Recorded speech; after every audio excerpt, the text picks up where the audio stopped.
Hello friends, आज मैं आपके साथ कॉमर्स का एक और टॉपिक लेके आया हूँ। टॉपिक का नाम है objectives of government company. Government company जो भी होती है उनके ऑब्जेक्टिव्स क्या होते हैं वो इस वीडियो में मैं डिस्कस करूंगा। चैप्टर का नाम है टाइप्स ऑफ कंपनीज और इस चैप्टर के सारे लिंक्स आपको डिस्क्रिप्शन में मिल जाएंगे। चलिए शुरू करते हैं। Government companies have been set up to fulfil the following needs and objectives. Government कंपनियों को बनाया गया ताकि फॉलोइंग नीड्स एंड ऑब्जेक्टिव्स को सेटिस्फाई किया जा सके। Number one, rapid industrialisation. किसी भी कंट्री में अगर हमने इंडस्ट्रियलाइजेशन को बढ़ावा देना है और प्राइवेट सेक्टर के पास कम पैसा है या नहीं पैसा है या प्राइवेट सेक्टर नहीं इन्वेस्ट करना चाहता, तो तब गवर्नमेंट कंपनीज खोली जाती हैं। तो इसमें क्या लिखना है?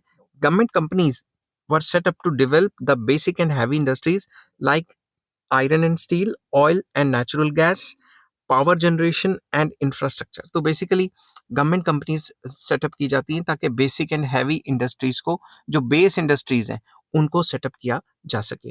Due to huge capital investment and high risk, private sector was reluctant to develop such industries. क्योंकि इस टाइप की इंडस्ट्रीज में रिस्क काफ़ी होता है, तो शुरुआती तौर के डेवलपमेंट की जो इनिशियल स्टेजेस चल रही होती हैं, उन स्टेजेस में प्राइवेट सेक्टर इन बड़ी बड़ी कंपनियों में हाथ नहीं डालता, इन बड़ी-बड़ी कंपनियों को नहीं खोलता, क्योंकि रिस्क एलिमेंट बहुत ज़्यादा होता है। Government companies were established to provide basic infrastructure facilities for the growth of the economy. तो गवर्नमेंट कंपनीज खोली जाती हैं ताकि वो बेसिक इंफ्रास्ट्रक्चरल फैसिलिटीज दें ताकि इकोनॉमी ओवरऑल ग्रो करे।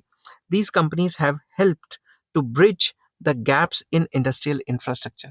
तो इससे क्या होता है, इंडस्ट्रियल इंफ्रास्ट्रक्चर में जो गैप्स हैं, जो खामियां हैं, उनको पूरा किया जा सकता है। सरकार वो काम करती है जो प्राइवेट सेक्टर के लिए प्रॉफिटेबल नहीं है, तो जो भी बीच में जो गैप्स हो रहे होते हैं उनको फिल कर देती है। ठीक है।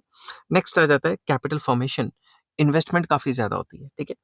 Banks, insurance companies and financial institutions were established to mobilise public saving and channelise the same into industry. तो बेसिकली ये जो गवर्नमेंट कंपनीज हैं, इनका ये भी ऑब्जेक्टिव होता है कि जितनी भी लोगों की सेविंग्स हैं उनको चैनलाइज या मोबिलाइज करके इंडस्ट्री में डाला डाला जाए। ठीक है। Surplus generated by the government companies provide revenue to the government. तो इससे क्या होता है, जो भी सरप्लस जनरेट करती हैं, जो भी सरकारी कंपनियां पैसा कमाती हैं, तो वो तो सरकारी खजाने में जाता है। तो अगर सरकारी खजाने में जाता है तो सरकार की आमदनी होती है, उस आमदनी से सरकार फर्दर री इन्वेस्टमेंट्स करती है। नेक्स्ट आ जाता है employment. Unemployment is a serious problem in India, ये सबको पता ही है। The government established enterprises to provide jobs to a large number of persons on fair terms and conditions। तो गवर्नमेंट कंपनी खोलने का ये मकसद भी है कि लोगों को जॉब्स प्रोवाइड कराई जा सकें, क्योंकि अनएम्प्लॉयमेंट हमारे कंट्री में एक सीरियस इशू है। Balanced development.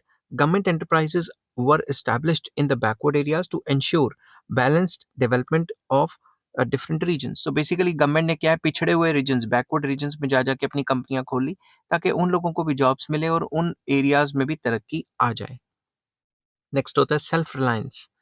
Number of government companies have been set up to reduce dependence on imports and to increase exports, thereby reducing pressure on the balance of payments। Self reliance होता है अपने पैरों पे खड़ा होना। ठीक है, किसी और पे डिपेंडेंस कम करना। तो सरकार ने कई कंपनियां खोली ताकि बाहर से जो हम इंपोर्ट्स करवा रहे हैं उन पे डिपेंडेंस कम हो और हम विद इन द कंट्री ही वो माल बनाएं ताकि जो हमारा बैलेंस ऑफ पेमेंट है वो खराब ना हो, हमारे एक्सपोर्ट्स जो है वो बढ़ जाएं और इंपोर्ट्स जो है कम हो जाएं। नेक्स्ट आ जाता है सोशलिस्टिक पैटर्न ऑफ सोसाइटी। जैसा कि जब हमारा देश आज़ाद हुआ था तो सोशलिज्म को फॉलो करता था। सोशलिज्म एक ऐसा इकोनॉमिक सिस्टम होता है जिसमें सब कुछ गवर्नमेंट के कंट्रोल में रहेगा। ठीक है। Control of monopoly and concentration of economic power in few hands is one of the objective of constitution of India। तो बेसिकली कंट्रोल करना है मोनोपोली पावर को और किसको कंट्रोल करना है, concentration of economic power in few hands. मतलब इन दोनों चीजों को कंट्रोल करना है कि एक तो मोनोपोली भी नहीं बनने देनी और दूसरा सिर्फ कुछ हाथों में पैसा रहे और बाकी सारे गरीब ने, ऐसा भी नहीं होने देना। ऐसा जो इंडियन कॉन्स्टिट्यूशन है उसका मानना है। ठीक है, उसका मेन मकसद है। ठीक है। Large scale government companies help to meet this aim and thereby secure social justice. अगर सरकार अपनी कंपनियां खोलेगी, प्राइवेट सेक्टर के साथ compete करेगी, तो प्राइवेट सेक्टर की कंपनियां कम खुलेंगी क्योंकि सरकार सस्ते में माल बेचती है। तो अगर सरकार खुद की कंपनियां खोलती है तो जॉब्स भी क्रिएट होंगी और प्राइवेट सेक्टर अपनी मोनोपोली भी नहीं बना पाएगा, सरकार हमेशा उसे compete करती रहेगी। समझिए बात। नेक्स्ट आ जाता है कंज्यूमर्स वेलफेयर। गवर्नमेंट आपको पता है सस्ते में माल देती है तो कंज्यूमर वेलफेयर तो होना ही है। Government company seek to provide quality goods and services at reasonable rates to the consumers. These companies help to raise the standard of living of the people in the country. तो सरकार सस्ते में माल बनाती है, क्वालिटी ऑफ सस्ते में माल बेचती है, क्वालिटेटिव माल बेचती है, तो इससे कंज्यूमर्स का तो भला होता ही होता है। तो ये कुछ फैक्टर्स जो थे वो मैंने आपके साथ डिस्कस किए हैं, ये आपने पेपर में ऐसे लिखने हैं। जब भी कोई गवर्नमेंट कंपनी बनती है तो उसके मेन ऑब्जेक्टिव्स ये वाले होते हैं। तो आई होप ये वीडियो आपको पसंद आई होगी। अगर पसंद आती है तो please like, share and subscribe. इस चैप्टर के सारे लिंक्स आपको डिस्क्रिप्शन में मिल जाएँगे। Take care, bye bye.